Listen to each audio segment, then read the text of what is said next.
Elle avait 21 ans, lui en avait 61. Quand elle essaya de le quitter, Pablo Picasso se mit à rire en disant « Personne ne quitte Picasso ». Pour lui, c'était impensable.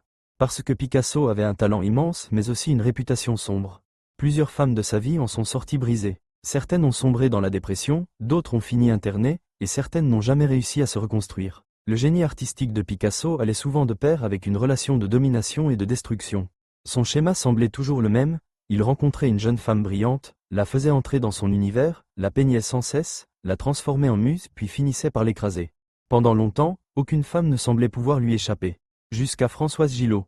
Ils se rencontrent à Paris en 1943. Elle est étudiante en peinture, lui est déjà une légende vivante.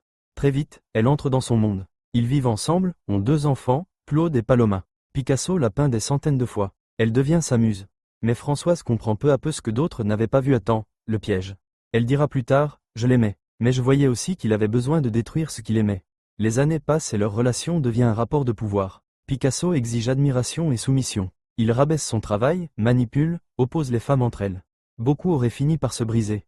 Pas Françoise.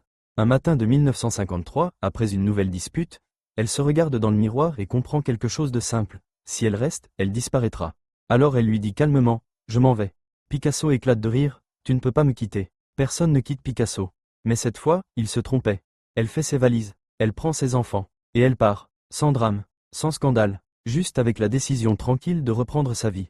Françoise Gillot ne disparaît pas dans l'ombre de Picasso. Au contraire, elle continue de peindre, elle reconstruit sa carrière. Et en 1964, elle publie La vie avec Picasso, un livre qui révèle l'envers du mythe.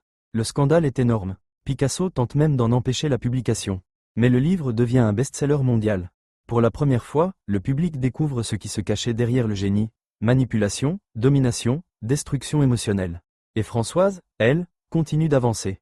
Quelques années plus tard, elle rencontre Jonas Salk, le scientifique qui a développé le vaccin contre la polio. Elle dira un jour, Picasso voulait posséder le monde. Jonas voulait le guérir. Elle l'épouse en 1970. Cette fois, elle connaît un amour basé sur le respect. Pendant ce temps, son propre art prend de l'ampleur. Ses œuvres sont exposées dans de grands musées, le MoMA, le Met, le Centre Pompidou. Elle devient exactement ce que Picasso redoutait le plus, une artiste reconnue pour elle-même. Picasso meurt en 1973. Françoise, elle, vivra encore 50 ans. Elle s'éteint en 2023 à l'âge de 101 ans, après une vie entière passée à créer, à transmettre et à inspirer. Quand on lui demanda un jour comment elle avait trouvé la force de partir, elle répondit simplement « Parce que la liberté est le seul amour qui mérite d'être gardé ».